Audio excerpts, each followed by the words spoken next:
আমাদের রায়পুরের গর্ব, সমস্ত বাংলাদেশের গর্ব। আমাদের মাঝে এখন বক্তব্য নিয়ে আসছেন জনাব ইঞ্জিনিয়ার আশরাফুদ্দিন বকুল, বিজ্ঞান ও প্রযুক্তি সহ বিষয়ক সম্পাদক, বাংলাদেশ জাতীয়তাবাদী দল নির্বাহী কমিটি। আমি আমার ভাইয়ের কাছে আমাদের শিবপুরবাসীর পক্ষ থেকে একটি প্রস্তাব রাখতেছি। আজকের এই জারিগানির মাধ্যমে আপনি রায়পুরা রুট থেকে যে আমাদের শিবপুর মধ্যপাড়া দিয়ে ঢুকছেন, আমাদের রাস্তাটা দেখছেন বেহাল দশা।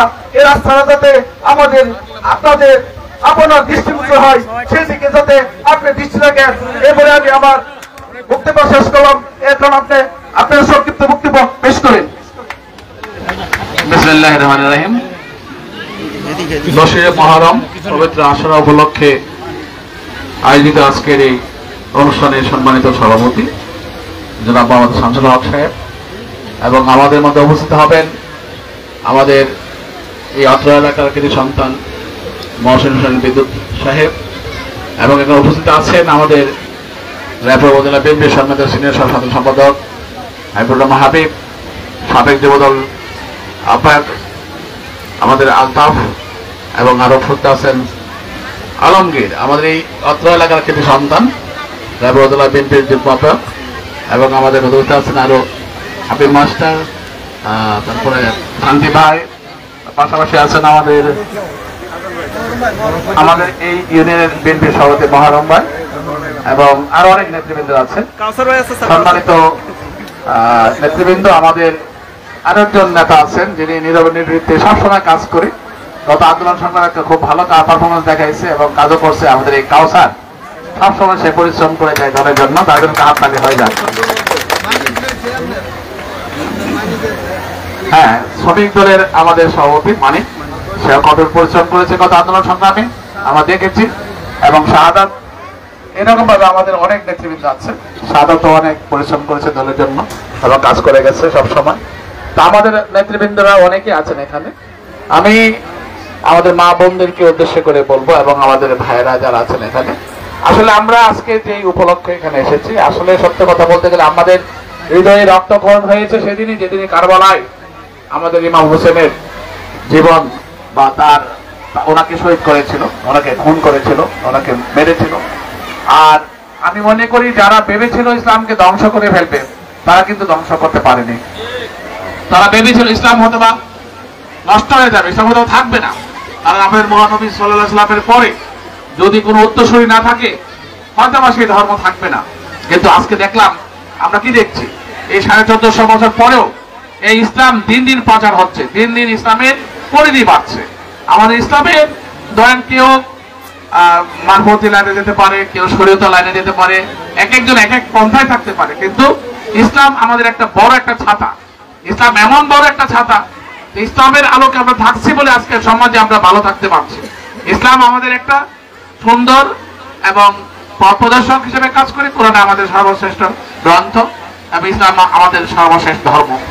আমাদের নবী সর্বশেষ নবী হযরত সাল্লাল্লাহু আলাইহি ওয়াসাল্লাম, আর ওনার দৌহিত্র ওনারই বেঁচে থাকতে পারলেন না। কাজে আমি মনে করি আমরা সবাই যদি আমরা নিজেরা অনুপ্রেরণা নেই, শিক্ষা নেই, যে আমাদের যদি প্রত্যেকের কর্ম হয় ভালো, আমাদের কাজ যদি ভালো হয়, তাহলে দেখা যাবে যে যেখানে থাকি না কেন, যত ক্ষতিগ্রস্ত হয় না কেন, আমাদের কাজগুলো বেঁচে থাকবে। আমাদের কাজগুলো বেঁচে থাকলে আমার ধর্ম বেঁচে থাকবে। আজকে আমরা এই যে একটা অনুষ্ঠান আপনারা এখানে করছেন, আমরা এসেছি, আমাদের মা বোনেরা এসেছে, অনেক ছেলে মেয়েরা এসেছে। আমি অনুরোধ করবো যে জিনিসটা সমাজে সবচেয়ে বেশি ছড়ায় গেছে, যে যার বিরুদ্ধে আমরা সবসময় যুদ্ধ ঘোষণা করছি বা যার বিরুদ্ধে কথা বলছি, সেগুলো মাদক। সেই মাদকটা যাতে কখনো কোনোদিন না ছড়ায়, মাদকের বিরুদ্ধে আপনারা সবসময় সোচ্চার থাকবেন, যাতে মাদক ছেলে মেয়েদেরকে নষ্ট না করে, সমাজটাকে নষ্ট না করে, সবাই একসাথে কাজ করবেন এই ব্যাপারে, এবং কাউকে উৎসাহিত না করা হয় সেই দিকে লক্ষ্য রাখবেন। আজকে আমরা এখানে এসেছি আপনাদের সাথে একান্ত ঘোষণা করতে, যে আমরা আপনাদের পাশে আছি, আপনাদের সাথে আছি, আপনাদের বিপদ আপদে আমরা আপনাদের পাশে থাকবো।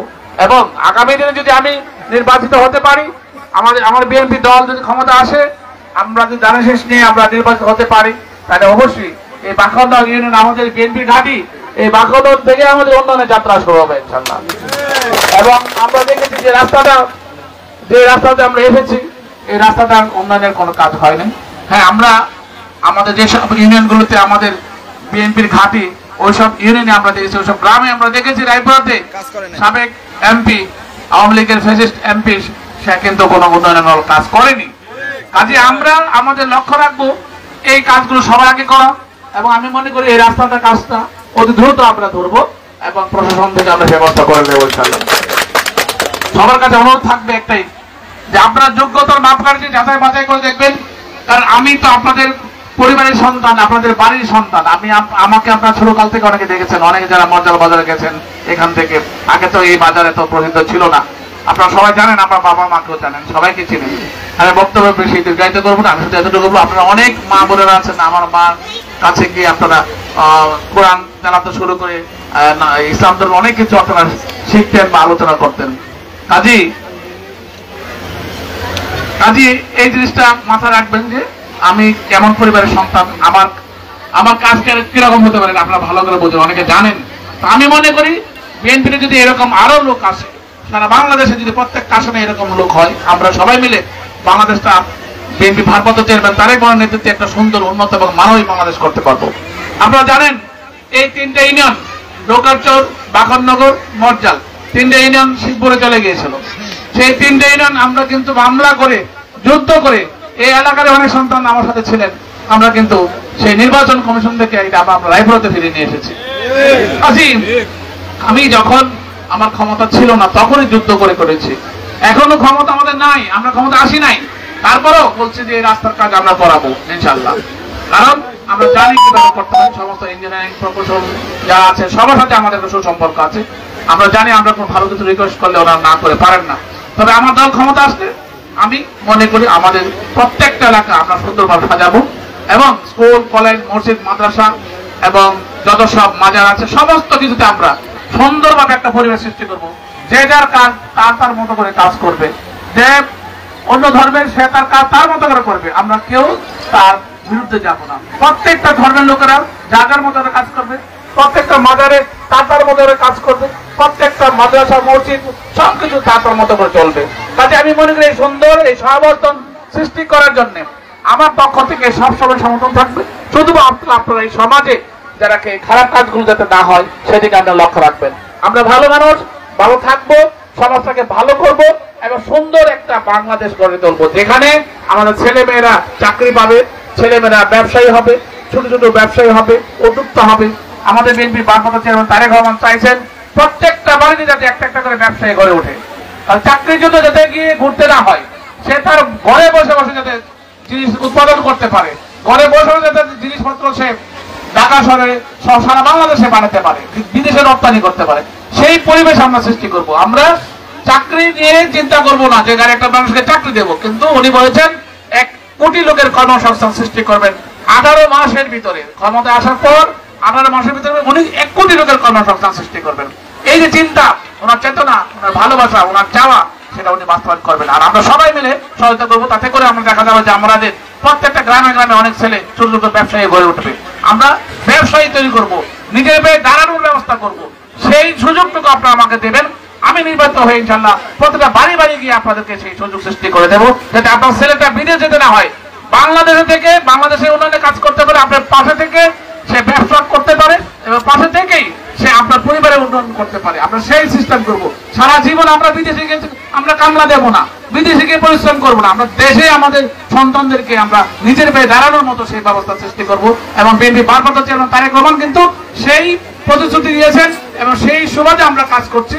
আপনারা সবাই আপনাদেরকে সহায়তা করবেন এবং আগামী দিনে ধানের শীষকে আপনারা বিজয়ী করবেন, এটি আমাদের কাছে একমাত্র অনুরোধ রইল। সবাইকে অনেক অনেক ধন্যবাদ।